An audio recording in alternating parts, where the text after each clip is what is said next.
আসসালামু আলাইকুম। আমি doctor Zakia Sultana, medical officer, centre for জাকাত ম্যানেজমেন্ট। জাকাত ম্যানেজমেন্ট আমার 2017 সালে সেপ্টেম্বর মাস থেকে রোহিঙ্গাদের মাঝে সেবা দিয়ে আসতেছে। রোহিঙ্গাদের আমাদের জেনারেল রুগী দেখা ছাড়াও এখানে অনেকগুলো সার্ভিস চালু আছে। এর মধ্যে হচ্ছে আপনার ডিসেবিলিটি, প্রতিবন্ধী বা স্ট্রোকের রুগী, আর হচ্ছে গিয়ে গর্ভকালীন সেবা দিচ্ছে। গর্ভকালীন সময়ের যে সেবাগুলো দরকার আর গর্ভ পরবর্তী যে সেবাগুলো দরকার সেগুলো সেবা দিয়ে যাচ্ছে। এর মধ্যে আমাদের মাঝে অনবরত কাজ করে যাচ্ছেন pharmacist, midwife, nurse, medical assistant, physiotherapist. আমাদের মাঝে প্রতিনিয়ত রুগী দেখা হয় সাধারণত 130 জন, আর পাশাপাশি এএনসি, পিএনসি, ফিজিওথেরাপি মিলে আবার 150-এর মতো রুগী দেখা হয়। আর প্রতিনিয়তই রোগীদের মাঝে প্রিয় ওষুধ বিতরণ করা হয়। আশা করি আমরা আরও ভালোর দিকে এগিয়ে যাব। আসসালামু আলাইকুম, আমার নাম শাহিনুর আক্তার। আমি একজন মিডওয়াইফ, আর আমি হচ্ছে এখানকার সেন্টার ফর জাকাত ম্যানেজমেন্টের একজন মিডওয়াইফ। আমি এখানে এনসি, পিএনসি, ফ্যামিলি প্ল্যানিং সম্পর্কে সেবা দিয়ে থাকি। ডেঞ্জার সাইন অফ বার্থ এগুলো সম্পর্কে আমি আলোচনা করি। আর পিএনসি মাদারের ক্ষেত্রে তাই। পিএনসি মাদারদেরকে আমি তার বাচ্চা সম্পর্কে আমি যে অ্যাওয়ারনেস যে সেশনগুলো আছে, যেমন ব্রেস্ট ফিডিং সম্পর্কে, তারপর হচ্ছে হাইজিন সম্পর্কে, তারপর হচ্ছে ইমিউনাইজেশন সম্পর্কে আমি এগুলো বলে দিই। আর হচ্ছে এখানে মেইনলি যেটা আমরা চেষ্টা করি, এখানে ফ্যামিলি প্ল্যানিংয়ের যে মেথডগুলো আছে ওনারা যেন সেটা নিয়ে, সেক্ষেত্রে আমি ওনাদেরকে একটু কাউন্সেলিং করি। হ্যাঁ, বেশি না লাগে। এবার শৈবার পারো, ইন্ডিলা শৈবার পারো, আর বাড়ানো পড়িব। আসসালামু আলাইকুম, আমার নাম মিনা পারভিন। আমি অ্যাসিস্ট্যান্ট ফিজিওথেরাপিস্ট হিসাবে সেন্টার ফর জাকাত ম্যানেজমেন্টে কর্মরত অবস্থায় আছি।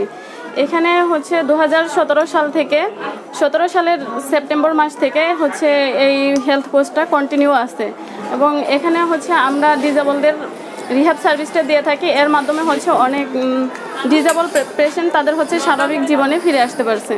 আর এর পাশাপাশি আমরা হচ্ছে হোস্ট কমিউনিটিতেও হচ্ছে সেবা দিয়ে যাচ্ছি।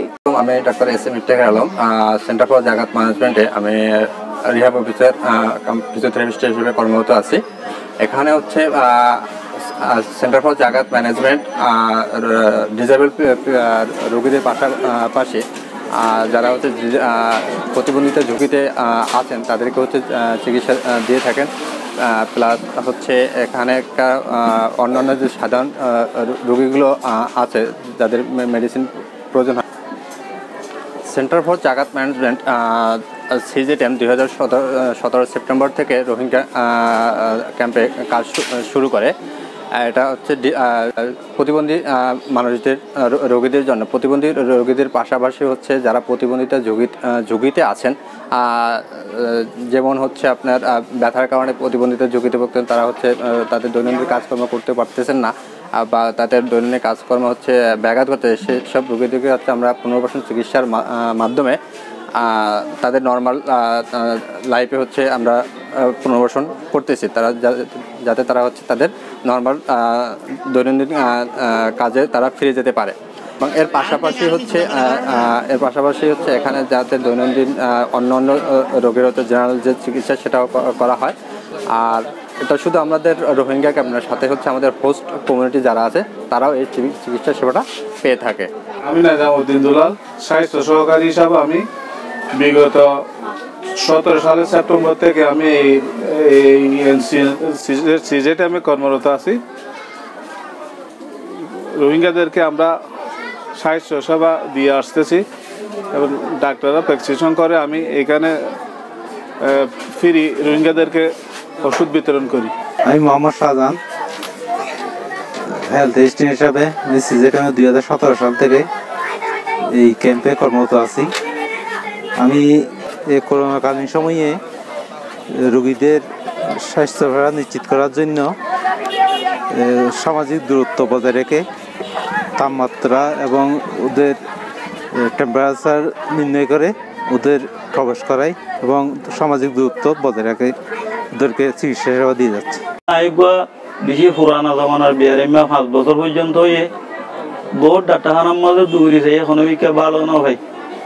বেশি কষ্ট সাথে খবর পাই এরা এ ডাক্তারখানা ইয়ানোর মজা আসছি এর ডাক্তার লইরে দেখা করছি দেখা করি ওরে ভাই এনতে আরো বেশি কষ্ট মেহনতের সাথে আরো বেশি হাত করছে আলহামদুলিল্লাহ বেশি ভালো ভাই ইয়ার আগায় একটু আড়ি না হইতাম 2 জন 3 জন মানুষ তো আর আছে দড়ি এরা আনা হইতো তো এখন এটা ওষুধ গড়ির বা আর আছে বিষ তুললে ডাক্তারক কলে বেশি সেবা যত্ন করছে ইয়ানোর ধরি এখন আছে ইনশাল্লাহ লাড়ির দড়ি আর আড়ি ভারিস হাসপাতালে আন পাইলে আরাম ভাই হাসপাতাল মানে আন মানে ধ্যান বেশ হাজার গিয়া করে ইয়ানো মানে আরাম পাই কিন্তু আরাম ভাই মানে হাসপাতালত নগাই হাসপাতালে আরাম মাঝে দূর আরাম নেমেকে মানে দূর আরাম নগাই সেটা সেবা করিয়ারা আরাম পাই মানে কি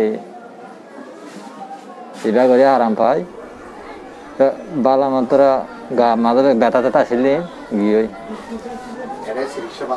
বালা চিকিৎসা পাই আর আইলে মতো দাওয়াই ওষুধ খাই চিকিৎসা বালাগুড়ি করে আর ইজ্জত করে বালাগুড়ি করে আর একটু বইতে আনা পরে ডাক্তার বালাগুড়ি চিকিৎসা করে আর ডাক্তারখানা নাছিল কি বেশি বালা মতো ভাই যাচ্ছে আর দাবাই জানা পাই তার বেশি বালা পাই আর ইয়ান মাঝে যাচ্ছে ফাঁসে আছে ইয়ান আর যাচ্ছে মানি যাচ্ছে ইয়ান স্যার মেয়ে যাচ্ছে ইয়ান তা ফান বললে আর বেশি মেহরবানি বেশি সিজা কাম আমারে ভালো শিখাই যে তুমি পাইয়ে তুমি মার লগ পাই যে ইন্দিরা গেরাম ওই ওষুধ দিই খাবার কমিটারে পাই ঘুরাইয়ে বালাও দাবাই